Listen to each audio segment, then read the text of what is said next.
Hey, welcome all to the first ever episode of our podcast. In this podcast, we will discuss or try to answer common legal questions relating to real estate law, construction law, and rental agreement. My name is Roald Trump. I'm an attorney based in Curaçao. I practice on the islands of Curaçao, Bonaire, and Aruba, mostly Curaçao and Bonaire. The purpose of this show is not to give specific tailor-made answers, so that's a disclaimer. Remember that what I discuss here is for educational purposes, and I do it in an entertaining way. At least that's what I try to do, of course, because I need to keep your attentions as well. I always recommend after receiving your information, check with your lawyer if the information received in this show is applicable to your situation.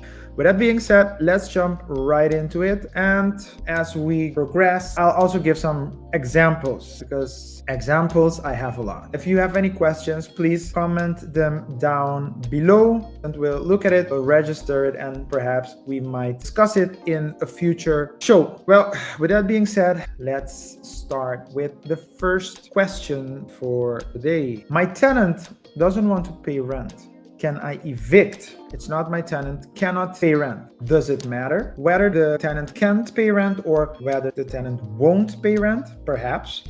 But oftentimes it's semantics. If you go to court, there's a difference because when you say can't, it means oftentimes that person probably lost his or her job and can't pay, right? Whereas I won't pay, and that's the question, or at least the question says the tenant doesn't want to pay. Oftentimes when we're talking about not wanting to pay, there's a dispute, right? So the tenant oftentimes is claiming that either there's a leakage, there's something wrong with the house, and the client believes that the payment is out of the question. Now, the law does give tenants in certain instances the possibility to either deduct rent or pay a lower rent. But there are certain rules to that, right? So the tenant doesn't want to pay rent. First thing you would want to do is approach him and ask the tenant why he or she doesn't want to pay the rent. Based on the information received, you will need to determine whether it's a dispute that you can solve amicably or whether this is something that is not going to be solved amicably, right? The rules relating to deduction and paying lesser rent until a particular problem has been solved are not as simple. So first and foremost, before a tenant can go and say, I'm not going to pay, there needs to be a default by the landlord side. And the tenant must have had informed the landlord of the default, and it should be a default that falls under the responsibility of the landlord, right? And if the landlord doesn't repair the default, then depending on what type of default, if it's like a small thing that broke, the tenant can pay it forward, as it were, after giving the landlord enough time to repair it. And if, for example, the cost of the repair is 500 guilders, then you can basically say, you know what, I pay this, but this is actually your responsibility. You didn't pay it, so now I'm going to deduct it. That's one possibility. Listen to this until the end because this is the law and there are always exceptions. If you're talking about a structural damage, then the tenant can structurally pay less in certain instances. For example, if there's a structural problem that is so grave, like it's not something that you can easily fix, right? And if the tenant is limited in the usage of the rental property, for example, because of the 3 rooms that he or she is renting, only 2 of them can be used. The other one can't be used due to the damage and it structurally can't be used, right? And the tenant has given the landlord sufficient time to do something about it. If the tenant doesn't do anything about it, then the landlord might consider, or at least the tenant can consider, paying less. This is what I told you at the beginning. Listen to the end. It's not simply a matter of, hey, I'm gonna do it because the lawyer told me, or the law says that I can. No, the landlord can always dispute the amount. The key word that needs to be applied in situations like this is proportionality. If the amount that you want to deduct is not proportional, then a judge might order you to pay the landlord the amount of money that is due. Let's say in this instance, you've established that the tenant, what he's deducting isn't equivalent to, or at least it isn't proportionate to the default, or maybe there's not a default at all that falls under the landlord's responsibility, and so on and so forth. Then what the landlord can do is evict. The landlord would need especially if we're talking about long-term rent, right? Not Airbnb. A landlord would need a judgment by a court if the tenant doesn't want to leave. If the tenant tells you blatantly, I am not going to pay you, and you believe that you are in the right, and of course you've checked with your lawyer and the lawyer has confirmed that your legal position is wrong, then in a situation like that, you can go to court immediately. Why would you wait if the tenant has already told you that he will not comply and he will not pay? So that's an instance where you can just request an eviction. In all cases, you would need the approval of a judge. I mean, I'm talking, of course, about long-term rent, right?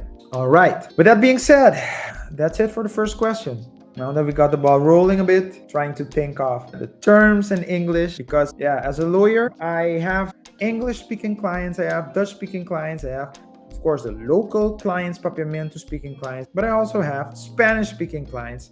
And I can switch in a day to all 4 languages. Some days I have deep Spanish sessions. Other days it's more Dutch. And I like it because I get to practice all the languages as well. If you see me searching for words, that's probably because I'm looking for the translation. Bear with me, guys. Right, we're going to the next question. Rental contract expired, but tenant refuses to leave. What can I do? Assuming we're talking again about long-term rental agreements, right? Not Airbnb and short-term rental agreements. If the parties have agreed that the tenant will need to leave after a year or after 2 years, and the tenant doesn't want to leave, you would need to go to court and ask for a eviction. Now, what's very peculiar about rental contracts is that in any kind of contract other than employment contract, well, employment contract has its own complexity. But if you go to court and you may say to the judge, hey judge, it's time that the tenant leaves because we had an agreement. According to the agreement, the tenant had to leave at the end of December, for example, December the 31st. It's now February 13th and the tenant is still there. And I told him before the year ended, before the contract expired, that he would need to evict, or at least that he would need to leave, but he refuses to. What will happen? What's peculiar about these type of contracts, especially here on the islands, is that the judge will still consider both parties' interests. So both the tenant and the landlord. And the judge might say, okay, you agreed that he would need to leave. Why does he need to leave? And you might say, he needs to leave because the contract says so. The judge might ask you, hey, okay, the contract says so, but what are you going to do with it? If you are an investor and this is one of your multiple apartments or your multiple houses that you're renting, the judge will say, but what is the damage or the damages that you're suffering or that you will suffer because the tenant is staying in the house? And that might make you think, what can it be? If it's simply because the contract says so, there's a big chance that the judge might say, sorry, but we cannot evict. If it's because someone else might move in and you had an agreement with that other person, that can play a role. It can, but not necessarily. If it's because the tenant is breaking your property, the tenant isn't really taking care of your property, or there are various defaults, a judge might consider it more. If the tenant refuses to comply with certain terms and agreements of the agreement, the judge might consider. But it's not an automatic eviction. In situations in which an eviction can take place, in which a judge might consider eviction more rapidly, is of course, as I said, the defaults, but especially grave defaults, not minor defaults. Also, if you're going to build, tear down the roof, you want to do a big repair, or you want to build additional rooms and you might need to tear down walls, and then for a long period of time. So I'm not talking about a 1 week job, but I'm talking about like a job that might take months. For example, if you're repurposing the building, for example, maybe it's for housing, but you want to repurpose it for companies, and as a result you need to restructure the whole building. Or if you are going to live in the house yourself, right? Because if that's your house and you want to live in your house, a judge might evict. But what I want to make clear is that the eviction is not automatic. Notwithstanding, you see, that's a lawyer talk. Guys, if I talk too lawyery, feel free to let me know. Even though the contract might determine or might say that the tenant is obligated to leave, right? So in that sense, the judge will look at the interests of both parties. If the property is being leased for people to live in, the question will be, okay, who's the person living in there? Does he have a family? What do they do? Are there other alternatives? How did he conduct himself? And the other way, if it's a landlord, why does he want to evict? At the end of the day, the judge will weigh both parties' interests and make a decision. I hope I've answered that question. Now we're going for a third question. I see we have a real estate question. Are verbal sale and purchase agreements relating to real estate properties valid? That's a very good question. The law says that agreements can be verbal unless the law says otherwise.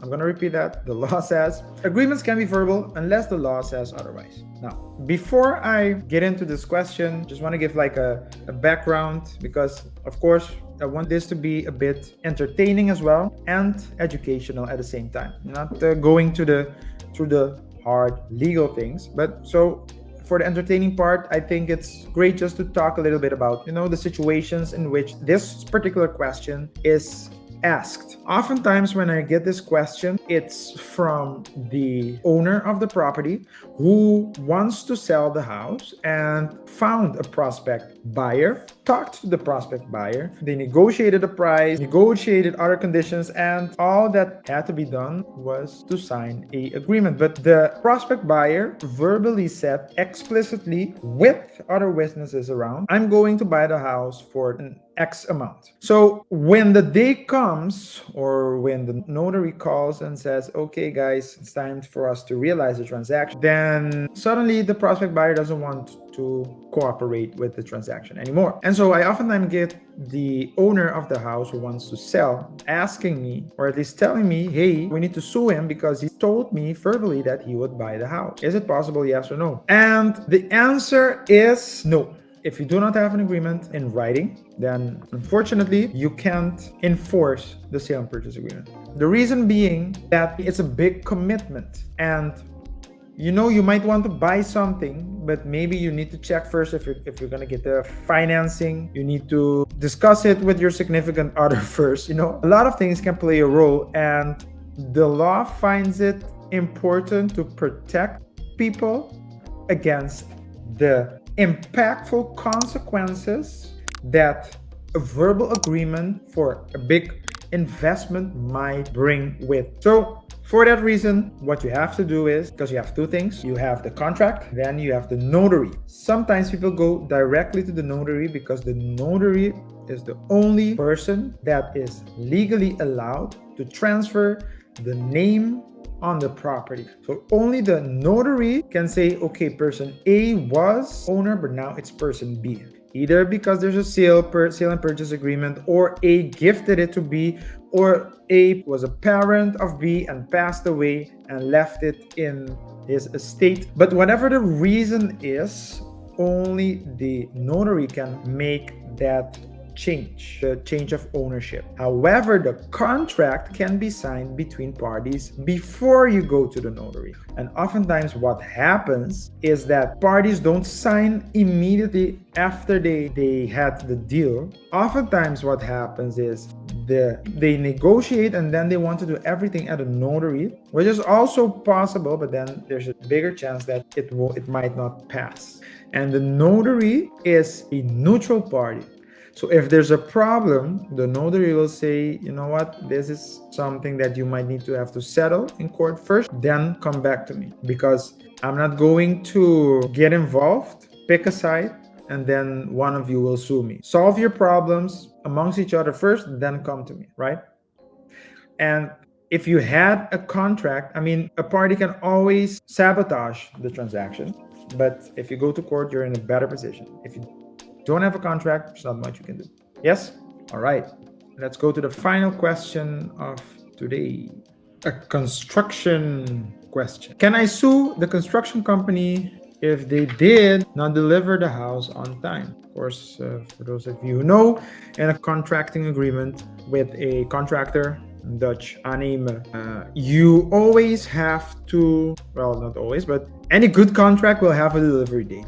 And the delivery date is the date on which the project, be it a house, a hotel, an apartment complex, would need to be delivered. Can a assigner, opdrachtgever, sue the construction company because the construction company delivered the property later than was stipulated in the agreement? That's a good question. And the answer is, and it doesn't get any more lawyery than this, it all depends. It all depends on the facts and circumstances of the situation as well as the agreement. First thing you need to determine is what the reason is for the late delivery. Was it due to faults and negligence from the construction company? Was it due to faults and or negligence of the assigner? Or was it a fault of third parties, such as parties that need to deliver doors, windows, and other materials, or perhaps shipments, container shipments that took longer than expected? If the default is purely due to the construction company's fault, then yes, you can sue.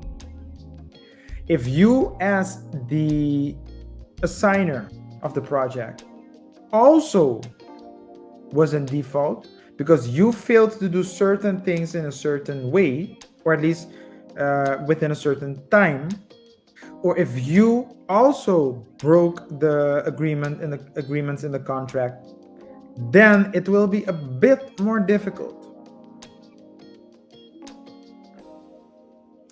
Because then a judge will need to determine the nature of both parties' defaults and mistakes and negligence, and determine who was the most, and I say it with quotation marks, who was the most at fault. So if you as the assigner are also in default, it's going to be a bit more difficult. The third scenario, which is a very common scenario, is that the third parties are late with the delivery. You know, there are a lot of ongoing real estate projects, ongoing construction projects on all the islands, especially Curaçao and Bonaire, and the question then becomes, is it due to a third party's default?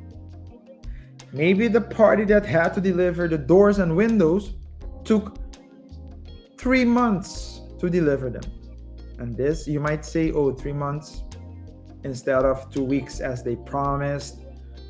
You might think that that's an exaggeration. I have experienced defaults of over a year due to third parties.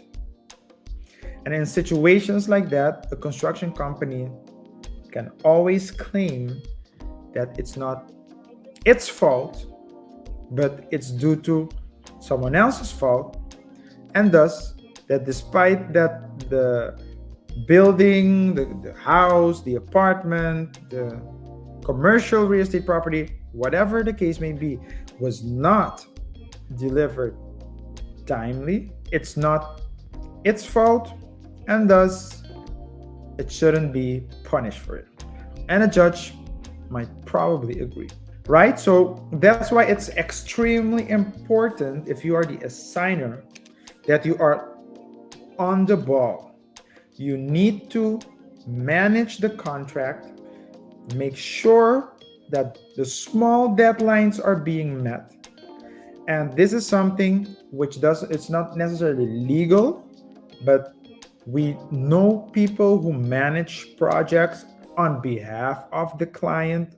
Aside from knowing what they do, we have no business relationship with each other. So it's just purely, I'm saying those people exist and their job is to be, in essence, the eyes and ears of the assigner. And oftentimes they have more technical knowledge, so they can talk to the architect and talk to the construction companies, and they can speak their language and they can control the quality of the work. You need these people, or lawyers for the legal part, and someone for the day-to-day things. If you do not have the time to do it yourself, to actually stay on the ball, be on top of the project, because oftentimes the complications come at the end, but that's when the problem has already erupted and became something totally different, right? But if you manage it correctly from the start, you have your end deadline, but you also have the deadlines of the phases, and that you manage it correctly, you can avoid all these things and be smart. Again, that's not legal, but it's just practical. If you know that there is a shortage of companies that can produce, for example, doors and windows, and you want to install doors and windows in phase 3 or 4, even though you want to install them, then it might be still wise to order it from phase 1, or at least in phase 1. So if you get it immediately, then you store it a bit longer, and if you don't get it, you wouldn't need to wait as long when the time comes where the doors need to be installed. Yes, so that's the fourth and final question of the day. Please let me know what you think. Are there questions you want us to discuss? Feel free to let us know. Again, the purpose of this show is purely to discuss the various topics relating to civil law, contract law, and more specifically, real estate, construction, and rent, by providing you with examples of how things go in reality. So feel free to share this video with anyone you think might get some value out of it. Like it if it has given you value, and of course, don't forget to subscribe if you're on YouTube, or connect with us if you're on LinkedIn. We're gonna do a lot more of these shows. The purpose is purely to provide information in these specific areas, but these are all general information. It's been a pleasure to serve you once more. Well, this is the first time, so it will be my pleasure to serve you once more. But thank you for your attention, and we'll see each other in the next episode. Take care.